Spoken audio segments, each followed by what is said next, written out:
Hi everybody, it's Honest John again. Now let me make one thing clear before I start. This video is not advocating violence. As a matter of fact, the purpose of this video is to prevent violence.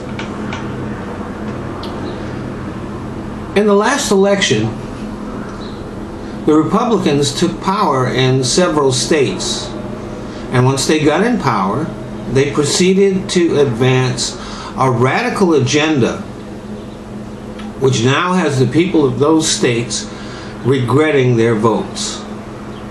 They're feeling betrayed and lied to, and they have every reason to feel that way.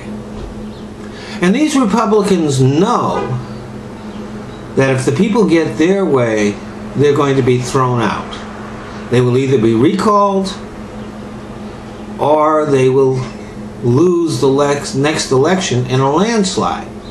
So what has been the response of these Republicans? Instead of changing their policies to serve the people and the states that they represent, they decided to take the right to vote away from many of the citizens of these states. They pretended to be the party of fiscal responsibility, but these policies would cost those states millions of dollars. They would require students to have IDs which their states have never issued. They would require seniors and poor people to produce IDs which they just don't have. Now this is sliminess at its worst. It shows the absolute lack of character and morality which now dominates the Republican Party. It is obvious that they have no shame and no conscience. They say they want to prevent voter fraud, but there has never been any documented cases of voter fraud in regards to this. The only documented case of voter fraud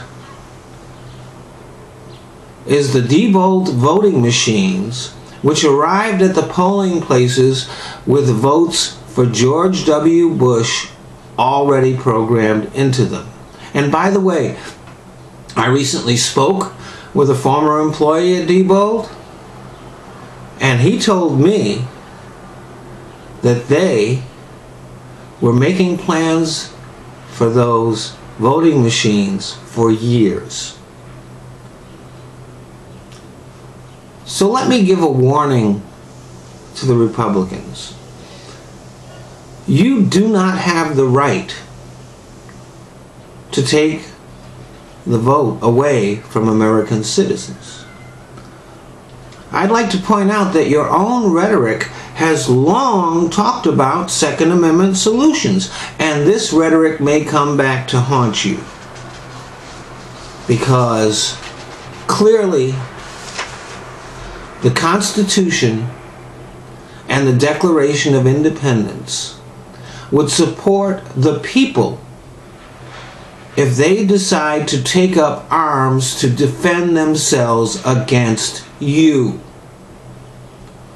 One of your favorite quotes is, "The tree of liberty must from time to time be watered with the blood of tyrants and patriots."